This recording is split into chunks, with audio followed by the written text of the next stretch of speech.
Shalom, shalom, peuple de Dieu. Que le Seigneur nous bénisse. Amen. Cet après-midi, le thème que je veux voir avec vous, la saison de l'attente. Quand on parle de saison d'attente, c'est-à-dire c'est une saison où Dieu nous a isolés, où on a beaucoup prié, mais on a l'impression que aucune solution ne se dégage. Rien ne se profile à l'horizon. Nous avons prié des temps et des temps, des mois et des mois, des jours, des années, mais jusqu'à présent, aucune solution ne se présente. On a l'impression d'être incompris de Dieu. Et la prière que nous avons faite est comme si c'était tombé dans les oreilles d'un sourd. Et nous sommes là, nous attendons, nous agonisons. C'est ce passage qui fait que beaucoup de personnes, à un moment donné de leur vie, se posent la question s'il faut continuer ou s'il faut abandonner. On ne doit jamais perdre la foi. Une fois qu'on l'a, on la garde jusqu'à si je peux dire, à l'éternité.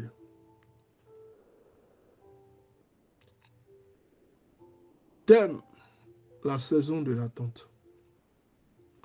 Jacques 5, le verset 8. Vous aussi prenez patience. Affermissez votre cœur. Chéri Frank est un auteur qui écrit et qui dit ceci. Je me prends souvent à me plaindre de ne rien avoir et de ne rien voir arriver dans ma vie. Fatigué de toujours attendre. Fatigué d'essayer de m'accrocher à l'espoir. Alors que le mois et les années passent. Alors que tant de questions dans ma vie demeurent en suspens sans question, sans réponse. J'ai hâte de voir un bouleversement dans ma carrière monotone qui n'apporte plus l'étincelle dans mon cœur. Je lutte pour trouver un sens profond à ma vie. Je contemple dans mon être intérieur la guérison, la croissance et la liberté que j'aspire à connaître et souhaite que Dieu opère enfin selon mon agenda au lieu de son agenda. Mais Dieu ne peut pas t'exaucer en fonction de ton agenda. Il le fait en fonction de son agenda. Quand vous lisez l'auteur, beaucoup de personnes se retrouvent à l'intérieur. Le Seigneur ne fait rien pour moi. Les mois passent, les années passent. Je n'ai aucune délivrance, je ne vois aucune bénédiction. En cause du désespoir, il dit, il faut que Dieu agisse en fonction de mon agenda et non du sien. Personne ne peut forcer Dieu à te bénir. Dieu fait les choses en son temps, selon son calendrier, son agenda. Et c'est dans cette période d'attente, dans cette saison d'attente, que plusieurs questions trottinent dans la tête des fidèles, dans la tête des chrétiens. Mais il n'y a aucune réponse. La vie semble monotone. Les choses sont égales à elles-mêmes. Il n'y a pas de bouleversement. Rien ne se profile à l'horizon. Pourtant, on nous dit patiente. Nous patientons. Nous attendons. Nous faisons tout ce qu'il faut. Mais nous sommes au même point. Le temps de Dieu, laisse-moi te dire, n'est pas notre temps. Dieu, il agit quand il le faut. Et quand il sait que cela est opportun, ou quand il sait que c'est le jour de ta saison, et que ta saison a commencé. Quand elle commence, on ne peut pas l'arrêter. Mais pour qu'elle puisse commencer, frère, tu dois passer par des temps où tu as l'impression de vivre seul, où l'Éternel ne te répond pas dans l'immédiat, où tu sens l'abandon et le rejet. Non. Beaucoup se retrouvent dans les dits de l'auteur. Beaucoup aspirent à la liberté, à la délivrance. Beaucoup veulent prier aujourd'hui, le matin, Dieu exauce. C'est possible. Mais l'Éternel a besoin encore de te formater. L'auteur dit, je voudrais que l'Éternel agisse selon mon agenda au lieu du sien. Est-ce que nous nous reconnaissons dans ces sentiments? Si souvent, nous prions pour que Dieu intervienne dans un domaine de notre vie, que l'Éternel nous parle directement, que l'Éternel éclaire notre chemin, afin que l'Éternel nous conduise comme il le fit pour les Israélites. Nous nous reconnaissons dans les propos, nous prions, nous faisons tout, nous gênons, mais nous voyons que nous sommes au point à la case de départ. Alors, nous voulons que Dieu agisse le plus rapidement possible. Nous lui posons les questions après questions. Nous débattons avec notre questionnement. Mais il ne nous révèle rien d'instantané. Comme si Dieu était sourd, il était muet, qu'il n'entendait pas la série de questions que nous nous posons. Mais pourquoi j'ai posé tant d'actes, j'ai fait tant de jeûnes et de prières, j'ai cherché l'Éternel, je me suis éloigné de toutes choses, j'ai prié, mais les mois et les années se succèdent et se ressemblent. Dieu, où es-tu pendant tous ces temps de disette?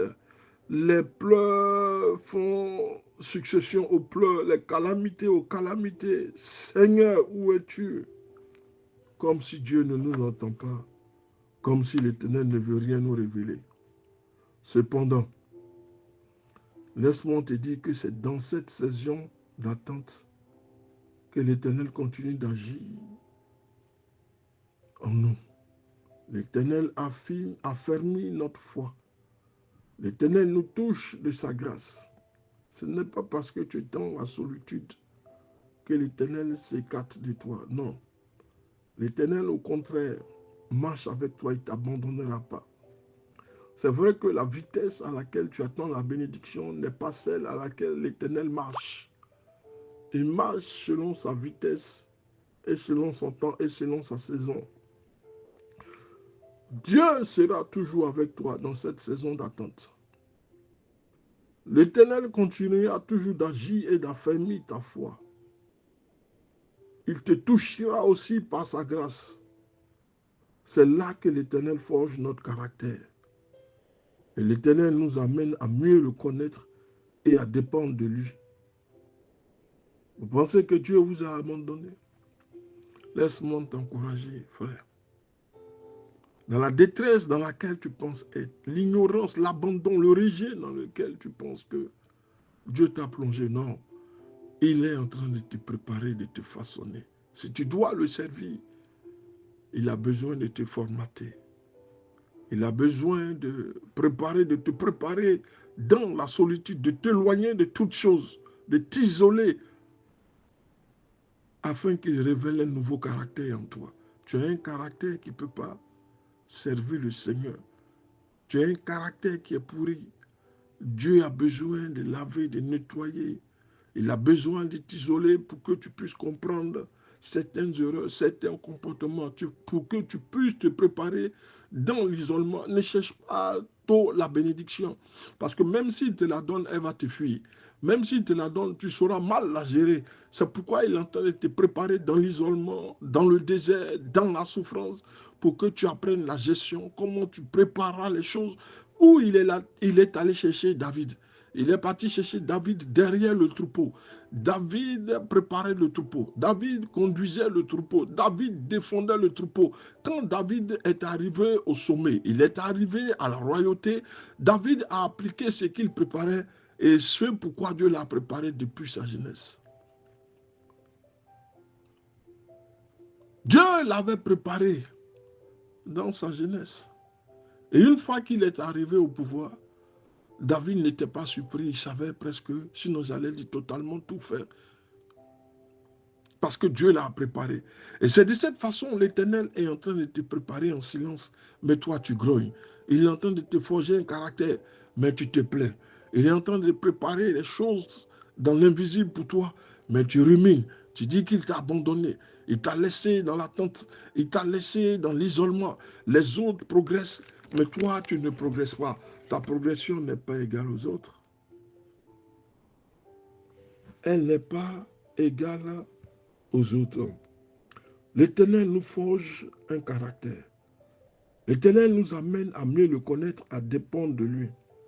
Voici quelques pistes qui nous encouragent à faire fructifier notre temps d'attente. Parce que ce n'est pas la peine de vous renfermer dans votre bulle. Parce que d'autres vont éprouver les mêmes sentiments que toi. Rapproche-toi d'eux. Mettez-vous en prière. Continuez à prier jusqu'à ce que vous voyez la gloire de Dieu poindre à l'horizon. Ne pleurez pas. Ne vous plaignez pas dans le secret, dans les quatre murs de votre maison. Même s'ils ne peuvent pas vous apporter des raisons valables, leur présence peut vous encourager. C'est la présence des amis. On parle des amis de Job, pas tellement, parce que parfois, les amis de Job l'ont poussé à chercher le péché pour lequel Job se trouve dans une telle misère, dans un tel désastre. On a besoin de véritables amis. Pas comme les amis de Job qui avaient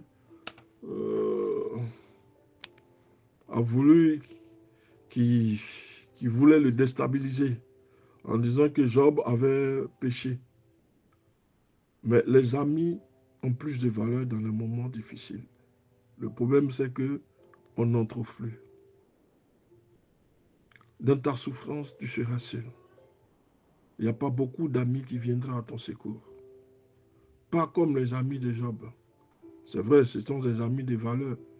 Mais leur discours était empreint d'accusation. Non. Oh, dans ta solitude, tu n'as pas besoin d'accusation, mais tu as besoin d'encouragement. Quelqu'un dit que nous n'avons pas été créés pour marcher seuls dans la vie. L'Éternel se servira des autres pour nous aider, à condition que ce soient les bonnes personnes.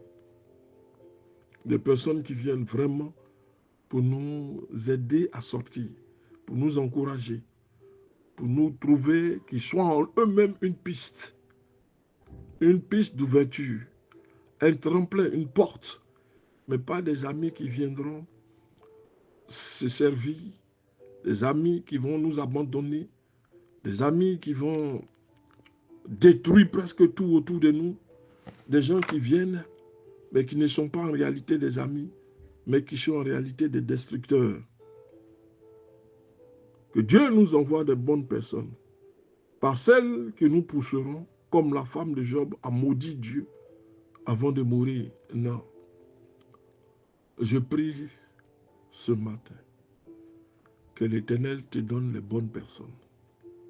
Des personnes ressources qui vont t'aider dans tous tes projets, qui vont financer tes projets, qui seront des portes ouvertes pour les projets pour lesquels tu attends l'exaucement depuis longtemps.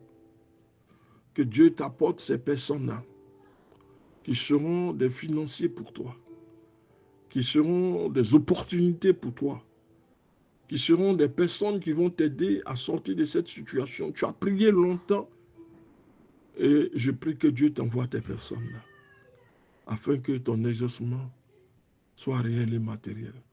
Que l'Éternel te bénisse. Le pasteur Samuel.